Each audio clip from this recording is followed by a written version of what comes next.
It's about midnight. Since you said the person that turned me was a frequent there, did I work the night shift at my diner? Occasionally, you worked whatever shifts they gave you, to be perfectly honest. You weren't an exceptional worker, just someone they never fired. So, would it be open? Yeah, actually, probably would. Yeah, I'll head there. Cool. Bob's going to work. All right. At this point, swap over to Dimico. What would Dimico be doing on any given night, do you think? Say a random Tuesday night. Assuming he didn't have prior business, usually he would wake up, check in with his, shall we call them, patron. I think he would check with Isabella, and then if she's unavailable, he would go out for a hunt. Honestly, I think he'd go to a coffee shop or something, probably leave his guitar at home if he's just going casually out. And he'd have his computer for taking notes and a sketch pad that he would use to sketch people, look for promising people that he might hunt later. The gist is Dimico is going out for a hunt. He would go to a coffee shop or a diner, someplace where he can sit. Good to people watch. Didn't explicitly give him a car, but are you fine with him having a car with his resources? Do you have points in drive? I'm almost certain I do. Yes, I do. Wonderful. Then yes. Just in the one, Nissan Sentra or something old, but works. That car's got an ugly mug. That was actually my first car, a hand-me-down I ever got. I will say, it was a very good mileage car, super efficient. Funny thing was, the trunk was broken, so I had to tape it shut. It was great. Oof. I got it for free, so I can't complain. Right now, Dimico is people watching. You think you've got a pretty good mark here. Just be innocuous. Just not be noticed. There is a moment when you get up and bump into somebody else and accidentally spill your sketchbook and papers, causing commotion enough that you're pretty sure your mark looked over your direction. They probably won't remember you. How often do you remember some random stranger who spills a book? But you have been seen. Frustrated, he goes back to his seat. And that's when your phone rings. He pulls out the flip. No, it's not even a flip phone. It's a brick. It's a small brick, but it is a Motorola brick. Yep. You have one of the earliest cell phones. Or one of the earliest commercially widely used cell phones. Haven't yet picked up in popularity, but your boss insists. It does thankfully have caller ID, and it is your Mala, Miss Zaslevskaya. He looks around and quickly scoops his belongings into his bag, walks to the edge of the place, probably near the payphones, and presses the answer call button. Hello? Yes, my darling. We have a situation at home. I need your expertise. Oh, yeah, I can be there in 15 minutes. It is not here that I need you. She explains that her child has caught wind of a fledgling vampire, but failed to bring him in. He seems to have slipped the noose. But it sounds like it's a fledgling. And a caitiff. If he's caught by the sheriff, then he's gonna die. Yeah. So, we need to move fast.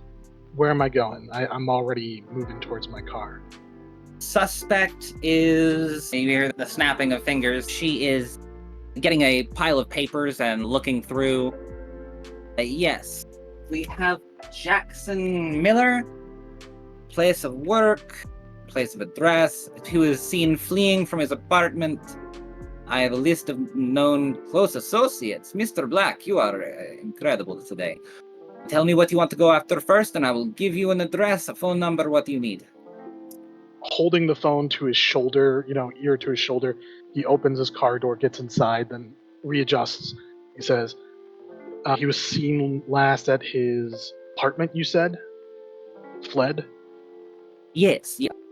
Northwest. It is in our territory, thankfully. Do you know if he has a car or if he's on foot? Seen fleeing on foot. Okay. I go through the list of things that she gives me, and is there some way I can piece together his work is within walking or running distance? You whittle down the list, and most of them don't make sense, but you see how close his work is.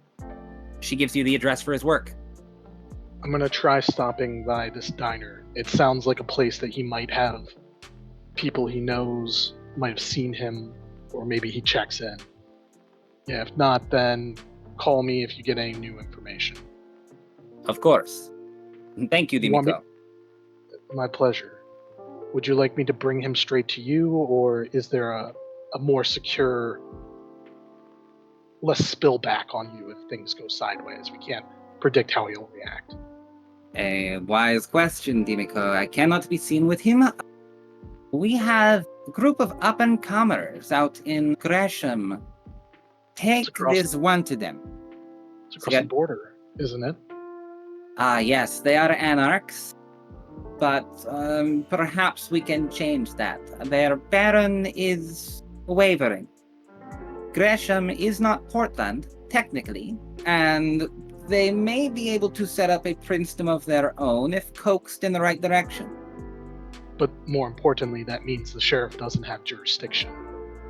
Indeed. All right. If you could make sure this one becomes an asset, you would have my gratitude.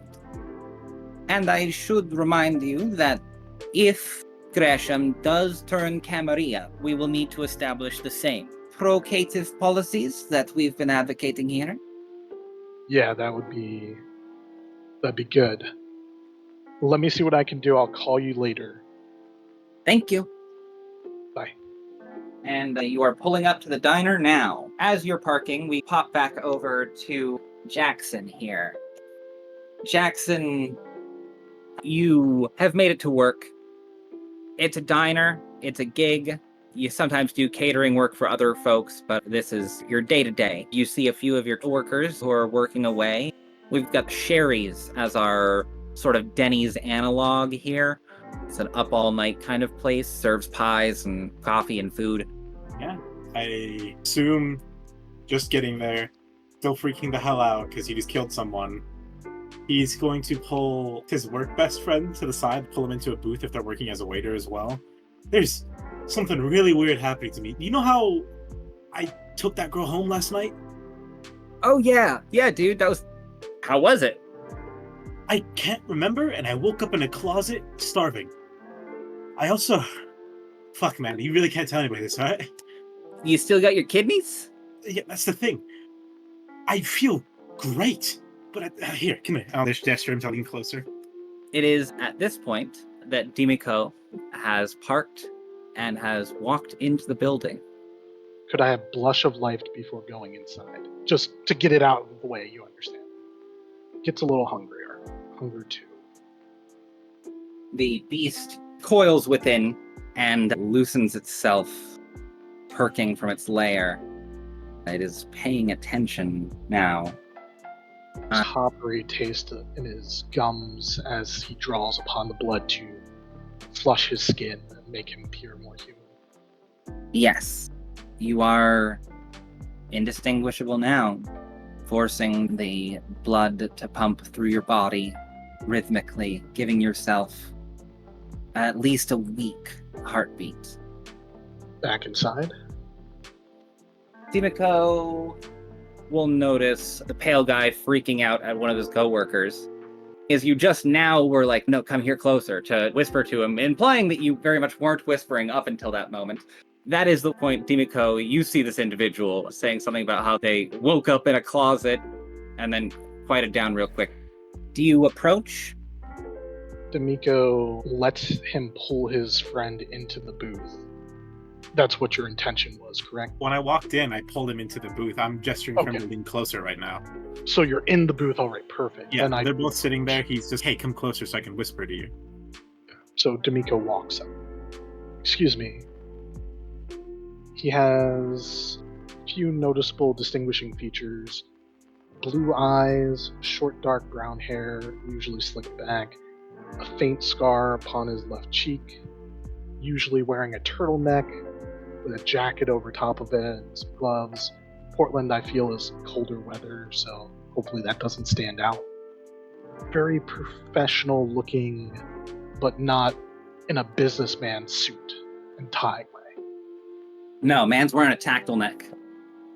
How about a description of Jackson? He has medium length, black hair. He's pale as shit even before he was turned into a vampire, so he's just ultra pale now. He's wearing a brown overcoat, I feel, that he threw on when he was in his rush. Something to like cover his body just in case, anything dripped onto his skin from the blood. If vampires do sweat, he was sweating from how long he was running and how stressed out he is. Your coworker, I'm gonna go with Bruce. Bruce looks up. Good evening, Mr. Bob. I get it.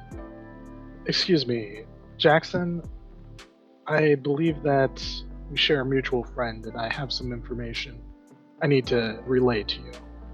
I have no idea who you could be talking about. I'm just the messenger. Who's the mutual person? Because I don't look like I would know anyone that. He just gestures at your getup. I understand. I look towards Bruce and I say, could you excuse us for just a moment? I just have to quickly deliver a message, you understand, courier service. Yeah. He looks to Jackson, looks back up, thinks twice, and gets up to give you some privacy. You can see that he's back behind the counter and he's back in the kitchen. He's looking out at the situation. He's far enough you're pretty sure he can't hear you, but he is definitely watching. Dimico, not sitting down, he just leans forward into the booth and will very quietly say to Jackson, the police are looking. I know you don't know me, but I know what you are. I've been instructed to take you to a safe place so that you are not caught and do not complicate things worse than they already are. What do you mean you know what I am? What the fuck is wrong with me? What is happening? Are the police after you? Yeah, they tried taking me to the station. I don't know why. How long do you think before they will look here? It didn't take me more than 15 minutes to find you. They know what I look like. They don't know my name. They found me in a dumpster because I was running. If they don't have your name now, it's only a matter of time. All your information was provided to me, and that's just because we got the lead in terms of getting ahead of this. There's worse things looking for you right now than the police. If you want to survive the night, please come with me. But I can't make you. I know you have no reason to trust me, but I'm asking you to anyways. Could I try to see if this man is throwing a bunch of lies in my face? Storyteller, do you believe that I've lied in any way unintentionally, maybe? But Absolutely not. I felt like I was being pretty close to the chest, and maybe you pick up on that. But maybe there's a good reason for it. He's not giving you the whole story, but you have a feeling that the whole story would take at least a week. Oh, Jesus.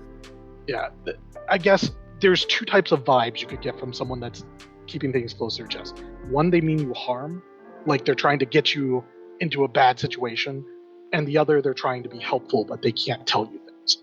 You get the latter vibe. Yeah, Jackson's just bouncing his leg underneath the booth as he listens. He looks over at Bruce, back to you, back at Bruce, and back at you. Fine. Why is everything gotta be so fucking weird? Fine. And he'll scoot towards the other booth. Come on. I just gotta tell him that I'm leaving. I'll be right out. And Bruce will come on over. Yeah, I'll walk over to Bruce, grab him by the shoulders, and pull him close and whisper to him, this guy's fucking weird, but he sounds like he actually does want to help me. I don't know how long I'll be. Could be a couple days, maybe less. I don't even fucking know. If the police come here asking about me, you don't know me, other than just being a work colleague, alright, man? I don't want to get you in trouble for this shit. I don't know anything more than your initials, dude. Nah, totally. This guy looks like he might have some money. If he can get you a good lawyer, please take it up. Public defendants are shit. Yeah, I know. Alright. I'll come visit again when I can, man. Hopefully I don't get fired in the meantime, right? I'll make something up. I'll keep the boss busy. Thank you. I'll pull him into the briefest hug and then just push him away and walk over to Dimico. Go looking at his watch, he looks back up. All done? Ready to go? As done as I can be for how brief of an explanation that you just gave me. Brief is good. I think we need to move right now before the hounds get your scent. What the hell does that even mean? It means the police are looking for you, and there are other people looking for you. I'm here to make sure that you don't get found and punished for the thing that you did. Oh, fuck, alright. He pops the door. The car actually doesn't have electronic locks, which is absurd to us that live in a world where the keychain things are complimentary. He unlocks the door, and then he has to press a button to pop the locks on the door. And he says, "Get in." Yeah, I'll get him. What do you mean by other people? The hair on the back of your neck prickles, Dimico. Something with obfuscate has entered the area. He quickly shuts the door, and if you're in, he starts the car and puts into gear, backing out of the place. He's looking around, but he is more focused on plotting a way out of this area. The Nosferatu spies don't manage to see you. You are out with your nondescript car, black sedan. Can I flavor something real quick? Go ahead. Yeah, sensation. He has a sensation of someone skulking. He actually reaches over, takes your shoulder, and you can of course resist, but just for the second that he's pulling out, he pushes you down so your head is below the dash as he rolls out. So even though they see a car leave the diner quickly, and they might even identify Dimico, who knows? Hopefully he kept him out of their sight. He doesn't really resist trusting that insight I got earlier that you're trying to do a good thing for him. What the hell is going on? There are people looking for you, and they want to hurt you. You've just said the same thing 4 times now. That doesn't answer anything. It's essential, time critical that we get you out of the territory where they have authority. We're If in a you're caught- fucking car. It's not far. We just need to get to this, what was it, tattoo parlor? Yep, you just need to get across the river. It's maybe a 20-minute drive. 20-minute drive, and all your questions, I will do my best to answer them. It will not make sense for a bit, but I will do my best. Just stay low, and please just let me do my job. I assure you I'm trying my best to keep you alive. Everything is... Why do they even want to kill me? And with the hysterics only continuing for the rest of the drive, we will hop over to the Scarlet Lounge. It's an average Tuesday night. The club is bustling. Matt is working audio. Candy's working the dancers. And Fox is browsing for new clients and very much on the lookout for any kindred clients to try your new tattooing skills on. Yes, indeed. On a given night, what are we doing? Definitely tested it out on myself, but yeah. I usually have the tattoo parlor open earlier and then close down, unless I have any appointments, close down like 11:30 or so and come over to Smooze, and I guess I'm still working security. Candy actually had some good news about that. Oh. Yeah, I was able to, with some of the money, got one guy to watch the door, a big beefy guy. We got one guy to watch the stairs up to our rooms, and we got 2 people who stay on the floor in between the guests. Amazing. Yeah. It's like I don't even recognize the place anymore. It's actually looks nice. Candy will almost start crying. How about Matt? What's Matt up to on a given night like this? I'm in my little audio booth playing the greatest hits of 1997. for our wonderful dancers. There's a spot where I used to keep a bag of Flamin' Hot Cheetos that now has a suspiciously opaque red mug in it. Candy is frantically trying to get Matt to change the audio to anything better than Best of 97. It's 1997! You can't get better. It's the best of 97. You tell me you don't want It's Your Love by Tim McGraw in your dance club? Okay, we're putting on Corn. That's it. You don't want Don't Cry for Me Argentina by Madonna? Okay, maybe if it was by, oh my god, Lapone, Patty Lapone. Usher's doing You Make Me Wanna. Oh, okay, that you can keep. Candy is now meticulous going through this list. No, yes, sometimes. No. Only when they're really drunk. Okay. On this given night, these two are arguing about the radio. Dimico and Jackson at the Scarlet Lounge. You were given this place. You double-checked with Miss Zasilevskaya. What do? The Scarlet Lounge is a small strip club. Fun fact, Portland, Oregon at one point contained the most strip clubs per capita. Certainly a a fun fact. Yeah. Wonder why that is. No, I don't know. It's a good question. I never quite figured that one out. I'm sure there's a historical reason. Someone knows. Oh yeah. It's not exactly an A-plus strip club, but you can tell that there's at least a coat of fresh paint. There are maybe 4 or 5 cars parked in the parking lot. I like to imagine anybody near the door could just hear Jackson like, "What the fuck are we doing here?" This just raises more questions. You're taking me to the strip club? All the answers are here. What? Bring 20s. Have the answers. It's going to cost. He turns to Jackson and he looks you straight on. He said, "This is the most difficult night that I'm sure you've ever had in your life. I can't promise it's going to get easier, but as I promised before, I will do my best to answer your questions."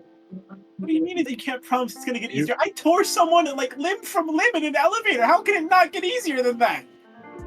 You know you're no longer alive, right? What the fuck are you talking about? Feel your neck, feel your pulse, feel your heart. I'll put my fingers up to my neck trying to feel for a pulse, I guess. The fuck? Sometime in the last few nights, you met someone. Someone that you didn't know too well, I assume. Someone who was either charming or convinced you to either take a one-night stand or join them for an evening. Then you woke up hungry, thirsty, alone. I mean, describes most of my nights, but yeah. I woke up, everything tasted terrible. It was like ash. That's what happens after you're embraced. Embraced? What, did I get a hug or something? What the hell does that even mean? When our kind are created, it's called the embrace. We are what you would call, and we don't use this word, vampires. Yeah, I've got to be in the dream, right? You said you ripped someone apart. Yeah, dreams can be very violent. Your teeth become fangs. Did you drink their blood? He's not going to answer. He's just going to very hard just like, pinch and twist his arm. See if he can wake himself up from a non-existent dream. Oddly enough, it doesn't hurt as much as you'd expect. There is a numbness to you. It's like it's dead flesh. You can feel it in your bones. You're not quite here anymore. You can feel your body in a way that you hadn't felt it before, like it's something that you're carrying around. Okay. That feels weird. This has got to be a dream, right? I assure you, this is not a dream. Vampires aren't real, man. We call ourselves kindred. That is the word that I suggest that you use when speaking to others like us. He puts buttons on his head. She's like, no. Yeah, look, I get it. This is not the first time this has happened. I've seen this before. Take it one bit at a time. I'll explain more, but I need to make a call so that we can go inside. There are people there like us, and they're going to help protect you. Well, what you did was a breach of the Masquerade, and if you learn nothing else tonight, know this is the most important thing in your new existence. The Masquerade must be upheld. You must conceal the existence of kindred from the mortals. If you do anything that brings attention to yourself or to us, either the kindred are going to destroy you or the mortals are going to destroy you. What the fuck? Yes, you said that as well. Now you understand why I couldn't tell you more until we got here. He lets you absorb that for a minute. He's going to take his cell phone out and he's going to just dial Isabel's number. Whether she picks up or not, as soon as it answers, he's just going to say, I'm outside the club. Do they know that I'm here? Or do they know that we're coming? No, they do not. I can call ahead if you wish them to know it was me who sent you. No, I don't think that's necessary, but I wanted to give you information that we arrived safely. I don't think we're appreciate it. spotted. You have my gratitude. We'll face to face when we can, but for now I'm probably going to go offline for a bit. Make contact. Cauterize if you can. All right. Good night. Good night. He hangs up and he says, all right, that takes care of that. Listen, here's the situation. Know that there are some who would lie to you about things just to get you to do what they want. I'm going to do my best not to do that, because I've been in a very similar situation to you. And it's shitty. You were embraced illegally. There's laws that govern this sort of thing. Otherwise, vampires would be running around all of the time, and people would find out about them. You were illegally embraced, and the punishment for that crime is the death of the one who embraced you and yourself. Oh, great. So I'm like a bastard child. Awesome. Cool. In a way, yes. However, that law only applies in the domain of the Camarilla. They're a faction. We just left their territory. I got you across the border, as it were, of that particular domain. They don't have authority here, but that also means we don't have any standing here either. It's very important to make a good first impression on these other kindred, because we want to be given the haven and safety here. Do you understand? What I'm getting from this conversation is I let you do the talking, because I don't want to say the wrong thing and they end up yelling at us to get out. That might be for the best, but I'm also not going to tell you not to say something if you feel the need. Just be conscientious. Everything that you say is going to be very carefully listened to. Of course it is. Right, yeah. I'll tell you this, kindred, we're all predators. Even you. Now, if they sense weakness, there are some who might take advantage of that. You don't have to seem stronger than you are, just don't act like prey. Okay, I could try to do that. He's about take a few deep breaths and try to calm himself before realizing he hasn't really been breathing. I give your shoulder a little quick squeeze, but let you go. Don't know how touchy you are. And then he says, let's go say hello. Okay, yeah. Kindred, right? Not kindred? No vampire calling? Unless you know the person who you're speaking with is a kindred, it's probably best just to treat them like you would anyone else. There's not a lot of ways to tell just by looking at people. Look at me. I probably look just like everyone else, but that's because I have an ability that you can do as well, that I will teach you if we have the chance to make your blood pump again, to breathe, to simulate the living. All right. Any other questions before we go inside? I'd like to get this done before things get too... They can probably wait until after we talk to whoever's in here. Okay. I'm sorry, I Ah. don't know if I gave you my name or not. I'm Dimico. Nice to meet you, Dimico. You already know my name, obviously. Jackson, yes.